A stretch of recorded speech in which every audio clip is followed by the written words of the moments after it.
Good day mga Lods! Maraming salamat po sa inyong panonood, pag-like at pag-share ng nakaraang video ko po.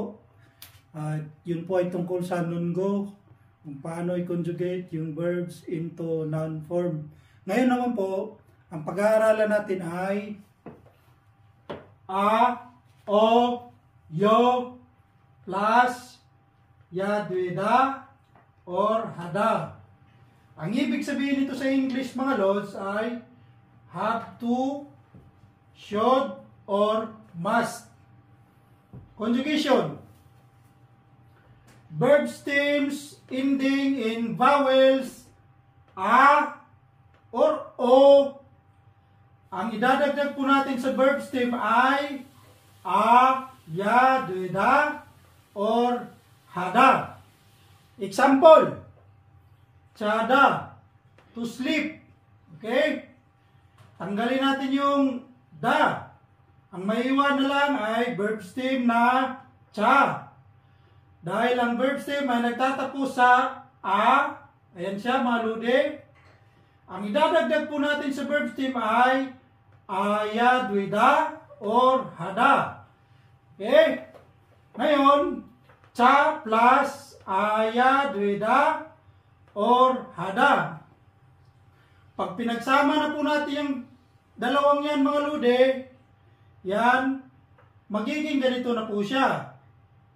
Chaya, dueyo, or chaya, heyo. Same lang po ang meaning nito mga lude.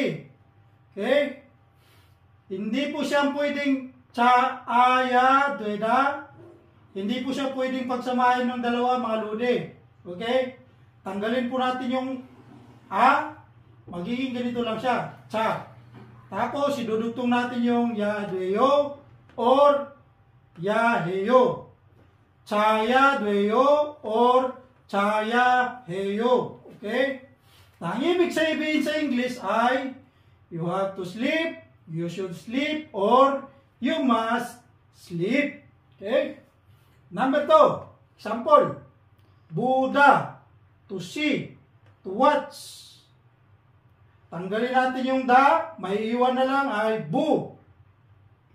Dahil ang verb stem ay nagtatapos sa vowel na o. Ano ang role natin? Verb stem ending in vowels a or o. Ang dadagdag natin sa verb stem ay aya, dueda, or hada. Ganito na po siya mga lodi. Bo plus aya, dueda, or hada. Okay? Pag pinagsama na po natin to, magiging ganito na po siya. Buaya, dueyo, or buaya, heyo. Same lang po ang meaning nito mga lodi. Ito at saka ito. Ang ibig sabihin sa English ay you have to see, you have to watch. Yan po ang ibig sabihin niyan mga lodi.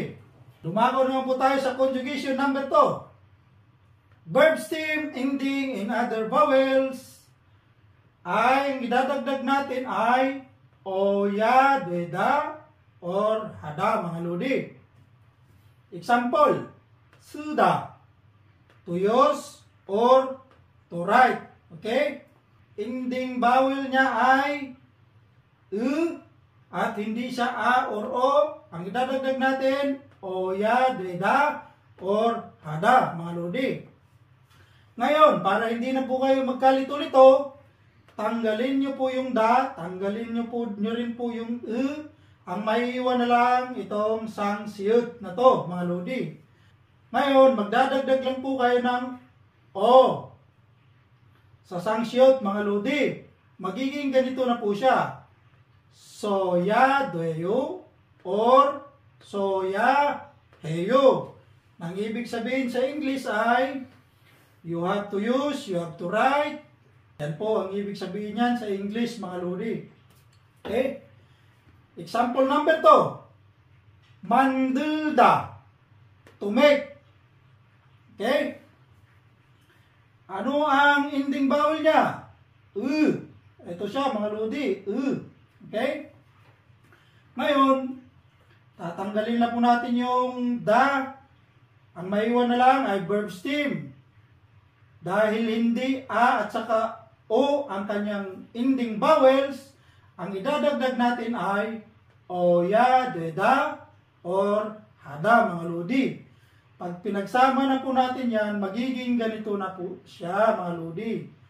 Manderoya deyo or manderoya heyo.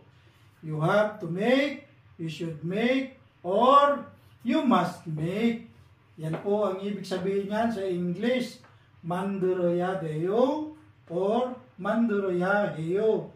Again, same lang po itong dalawa. Ito at saka ito. Parehas lang po ng ibig sabihin niyan. Pero madalas kong naririnig dito sa Korea yung yadweyo, mga lodi. Ngayon, dumako naman po tayo sa number 3. Sample.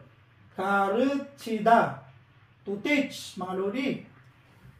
Okay? Simple lang po ito. Tanggalin nyo lang po yung da. Tanggalin nyo lang rin po yung i. Ang ipapalit nyo po ay yo. Ayan siya mga lodi, yo. So, magiging ganito na po siya.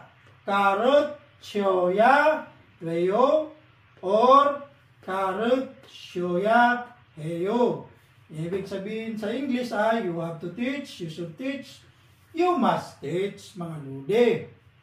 Conjugation number 3 tayo, mga lodi. Kapag ang verb stem ay nagtatapos sa ha, ang idadagdag natin, yo, ya dueda, or ya hada. Itong ha na to, magiging he na po siya kapag ginamit sa sentence. At madalas, naririnig ko dito, ang ginagamit nila ay ya dueda or ya hada, mga lodi. Kapag pinagsama na po natin yan, magiging ganito na po siya. Heya dueyo, heya heyo, mga lodi. Ngayon, dumako naman po tayo sa sample sentences. Okay, number 1. Chibi, kaya deyo. I have to go home. Chibi, kaya deyo. Example number 2. Ilhiya deyo. I have to work. Ilhiya deyo. Ilhiya deyo. Number 3. 저는 일찍 자야 돼요. I had to sleep early. 저는 일찍 자야 돼요. 저는 일찍 자야 돼요. Example number 4. 다음 주까지 해야 돼요. I have to finish it until next week. 다음 주까지 해야 돼요. 다음 주까지 해야 돼요. Example number 5.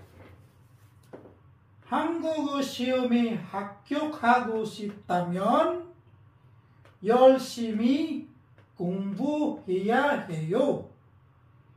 If you want to pass the Korean language test, you have to study hard. Kung gusto niyo pong makapasa ng Korean exam, kailangan niyo pong mag-aral ng mabuti, mga lodi.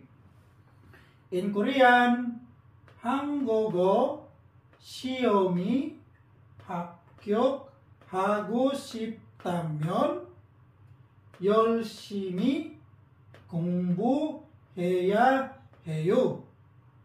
한국어 시험에 합격하고 싶다면 열심히 공부해야 해요. Yan lang po mga lodi. Maraming salamat po sa inyong panonood. Doon sa nakaraang vlog ko, umabot po ng 5.9. Yan po, maraming salamat po sa inyo mga lodi. Please follow, like, and share na lang po para matulungan nyo ako. Malay po natin, makatulong din tayo someday pag mayawa ang Diyos.